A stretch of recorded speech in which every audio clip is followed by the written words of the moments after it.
How does one prevent their mind turning to mush?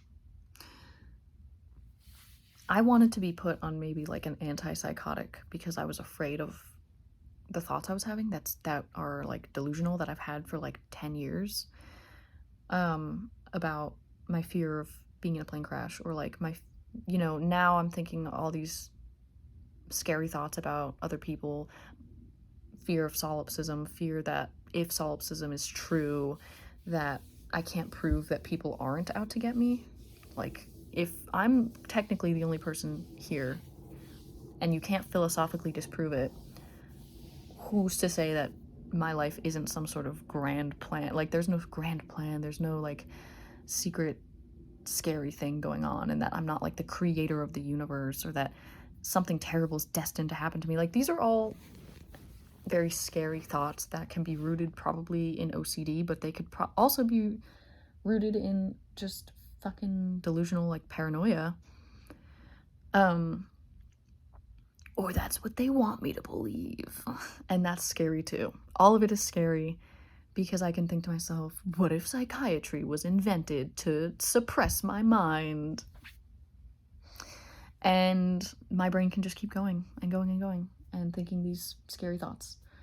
Either my OCD is mimicking like paranoid symptoms or I'm just a paranoid person, which it says on my the social workers that, when I was a foster baby, my adoptive mom she's my mom, she gave me the papers that basically tell me my little like fucking life story as a little newborn infant, that the social worker wrote down like that my biological mom is paranoid, and then it's like, shit, that explains things a little bit.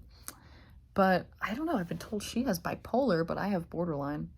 I thought she had borderline, but borderline can have paranoia. So this is all very confusing, but I've always known that I'm like mentally fucked up. That's obvious.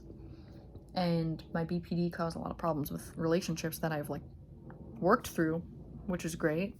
I mean, I think a lot of the BPD symptoms are actually doing a lot better almost. Maybe I might even be in like remission in that, but now the OCD is rearing its ugly head. So, and then the OCD makes me doubt everything. It makes me think, how do I know anything's real? And I'm going through this whole existential crisis essentially.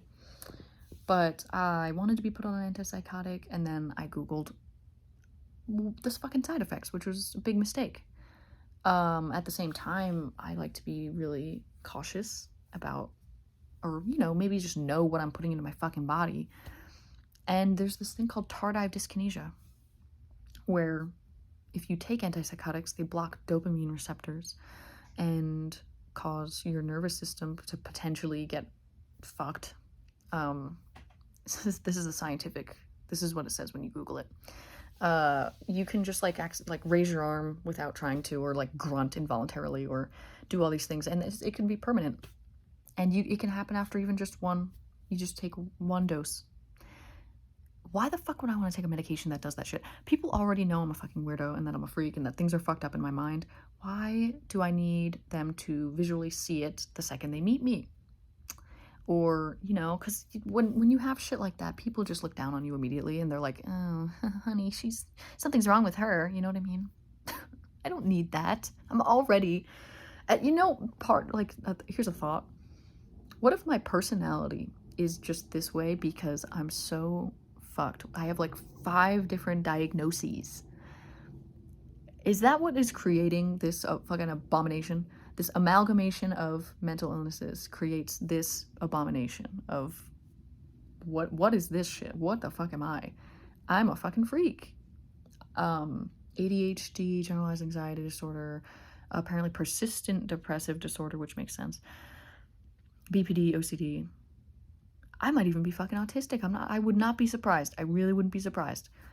The memes I find funny, I watched YouTube poops, fucking man, and I would try to show them to my friends in middle school and they hated it.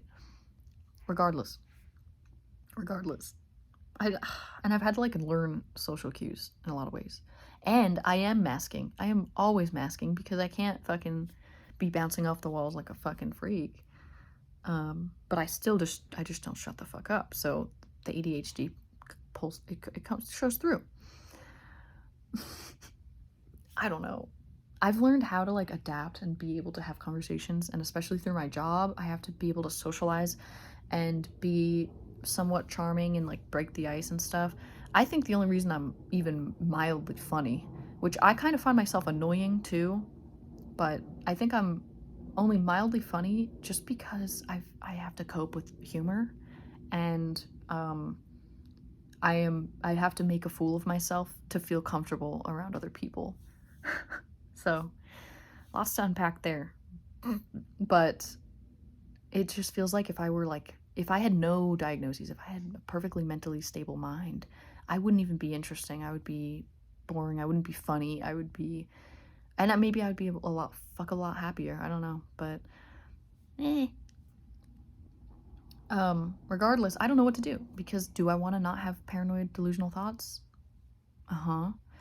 But do I want to raise my arms involuntarily? No. Do I want to possibly develop things like that? Why the fuck doesn't your psychiatrist go over these things with you and say, these are the potential side effects? Here's a fucking medication that is literally going to alter your mind and potentially give you crazy side effects like that. Whatever. It's just kind of irresponsible to not disclose that kind of information to your patients. But yeah, so I don't know. Is it worth it? Is it worth it to get rid of the bad thoughts but have other shit really wrong with me? Is it worth it because it's going to make me sleepy and it might make me even more lazy and not want to do anything and end up just a vegetable that sits in my bedroom? No, I don't want that. I don't want to be like that. And part of that's my own discipline, self-discipline, get out of the house, do stuff. I was doing that for a while with the gym. But part of it's also a medication can fucking immobilize you. Like you can, I mean, and the side effects are no joke. So I don't know, because I have a good head on my shoulders and I can be rational, but I also can be so, especially in under stress. I don't think I'm schizophrenic. I haven't had more than I think it's 5 or 6 of the symptoms for at least a month. I like taking showers. Oh, that's fucked up. It says one of them is poor hygiene, and then lack of facial expressions and isolation, etc. So that's why I said I like to take showers. I don't want to imply that schizophrenic people don't know how to take showers. I'm just saying I fucking compulsively was looking up the symptoms, worried that I could have it, and then I was like, okay, I'm not hallucinating yet, but I've also had these thoughts for the past 10 years and nothing's happened. I'm in my mid-20s now, though, and so it's more likely to develop these things. Nothing I can do. If that's what happens, I'll just get on medication, right? I don't know. But do I take the risk? Do I take the leap? I don't know. That's my predicament right now. And I'll have to see what is best for me. But if there's something else I can take that will help the paranoid thoughts, maybe I'll do that. Because I don't want something that will do this to me. So that's where I'm at in life. And Lexapro gave me dry eyes, and I think that's what gave me a sty. I've had this fucking horrible thing in my eye. And I think that's what caused it. And they said if it doesn't go away, they might have to go in with a needle and take it out. Isn't that lovely? So on that note, I have to go. But thank you for watching my beautiful content.